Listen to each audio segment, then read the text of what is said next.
ನಮ್ಮ ಕಾರ್ಯಕ್ರಮದಲ್ಲಿ ಇಷ್ಟೊತ್ತು ಕೂಡ ನಿಂತು ಹಲವು ಸಾಧಕರಿಗೆ ಸನ್ಮಾನ ಮಾಡ್ತಾ ಅವಾರ್ಡ್ಗಳನ್ನು ಕೊಡ್ತಿದ್ದವರು ನಮ್ಮ ಹೆಮ್ಮೆಯ ಮಾನ್ಯ ಮಹಿಳಾ ಮತ್ತು ಮಕ್ಕಳ ಕಲ್ಯಾಣ ಸಚಿವರು ಕರ್ನಾಟಕ ಸರ್ಕಾರ ಶ್ರೀಮತಿ ಲಕ್ಷ್ಮಿ ಹೆಬ್ಬಾಳ್ಕರ್ ಮೇಡಮ್. ನನ್ನ ಮೇಲೆ ಒಂದು ಆರೋಪ ಇತ್ತು ರಾಧಕ್ಕಂದು.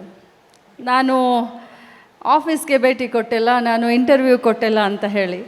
ಸೊ ಎಲ್ಲನೂ ಈಗ ಸೂದ್ ಸಮೇತ ವಸೂಲ್ ಅಂತ ಹೇಳ್ತಾರೆ, ಬಡ್ಡಿ ಸಮೇತ ವಸೂಲ್ ಮಾಡ್ತಾ ಇದ್ದಾರೆ ರಾಧಕ್ಕ ಮತ್ತು ಶಿವಸ್ವಾಮಿಯವರು, ನಮ್ರತಾ ಅವರು. ಬಟ್ ತುಂಬ ಪ್ರೀತಿ ಆತ್ಮೀಯತೆ ಅವರಲ್ಲೂ ಇದೆ. ಅವ್ರ ಬಗ್ಗೆ ನನಗೂ ಕೂಡ ಗೌರವ ಪ್ರೀತಿ ಕೂಡ ಇದೆ. ಇವತ್ತು ಗ್ಯಾರಂಟಿ ನ್ಯೂಸ್ ಚಾನಲ್ದವರು ಒಂದು ವಿಶೇಷವಾದಂಥ ಹೆಸರು ಗೇಮ್ ಚೇಂಜರ್. ಅದು ಹೆಸರೇ ಒಂಥರ ಕ್ಯಾಚಿ ಇದೆ ಅದು ಅಲ್ವಾ ಪ್ರೇಮ್ ಅವರೇ? ನಾಳೆ ನಿಮ್ಮ ಫಿಲ್ಮ್ ಟೈಟಲ್ ಆದರೂ ಆಗ್ಬೋದು ಅದು.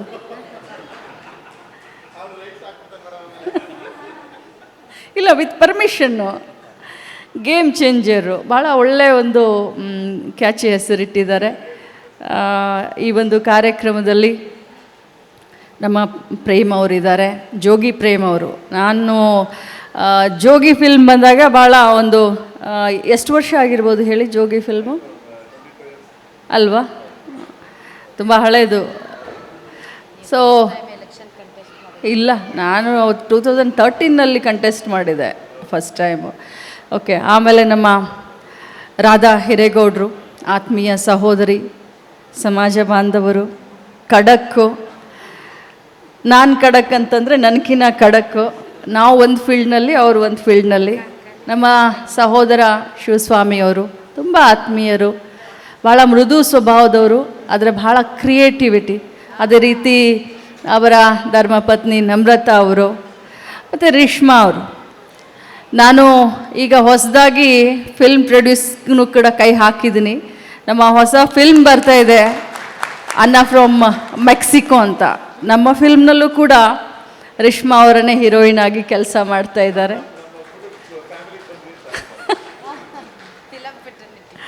ಅದೇ ರೀತಿ ನಮ್ಮ ಪ್ರಸಾದ್, ಸಹೋದರ ಪ್ರಸಾದ್ ಅವರು ಕೂಡ. ನಾವು ಇಲ್ಲಿಯವರೆಗೆ ಭಾಳಷ್ಟು ಸೂಕ್ಷ್ಮವಾಗಿ ಗಮನಿಸ್ತಾ ಇದ್ದೆ. ಗ್ಯಾರಂಟಿ ನ್ಯೂಸ್ ಅವರು ರಾಜ್ಯದ ಮೂಲೆ ಮೂಲೆಯಿಂದ ಎಲ್ಲರನ್ನೂ ಹುಡುಕಿ ಆಳವಾಗಿ ವಿಚಾರವನ್ನು ಮಾಡಿ ಒಬ್ಬೊಬ್ಬ ಮುತ್ತುರತ್ನಗಳನ್ನು ಕೂಡಿಸಿದ ಹಾಗೆ ಒಂದೊಂದು ತಮ್ಮ ತಮ್ಮ ಒಂದು ಫೀಲ್ಡ್ನಲ್ಲಿ, ತಮ್ಮ ತಮ್ಮ ಕ್ಷೇತ್ರದಲ್ಲಿ, ಬಿಸ್ನೆಸ್ ಇರಬಹುದು, ಕೃಷಿ ಇರಬಹುದು, ಕಲೆ ಇರಬಹುದು, ರಾಜಕೀಯ ಇರಬಹುದು, ಸಮಾಜ ಸೇವೆ ಇರ್ಬೋದು, ಶೈಕ್ಷಣಿಕ ಸೇವೆ ಇರ್ಬೋದು, ಪ್ರತಿಯೊಂದು ರಂಗದಲ್ಲಿ ಹುಡುಕಿ ಅವರನ್ನು ಕರೆದು ತಮ್ಮ ಜೀವನದಲ್ಲಿ ಗೇಮ್ ಚೇಂಜ್ ಮಾಡಿದ್ದಾರೆ, ಸಮಾಜವನ್ನು ಸುಧಾರಣೆ ಮಾಡಲಿಕ್ಕೆ ಒಂದು ಹೆಜ್ಜೆಯನ್ನು ಇಟ್ಟಿದ್ದಾರೆ ಅಂತ ಹೇಳಿ ಅವರಿಗೆ ಬೆನ್ನು ತಟ್ಟುವಂಥ ಒಂದು ಅವರ ಜವಾಬ್ದಾರಿಯನ್ನು ಜಾಸ್ತಿ ಮಾಡುವಂಥ ಅವರಿಗೆ ಒಂದು ಅವಾರ್ಡ್ ಕೊಟ್ಟು ನಮ್ಮ ಕಡೆಯಿಂದ ಅವರಿಗೆ ಅವಾರ್ಡ್ ಕೊಡಿಸಿದ್ರು.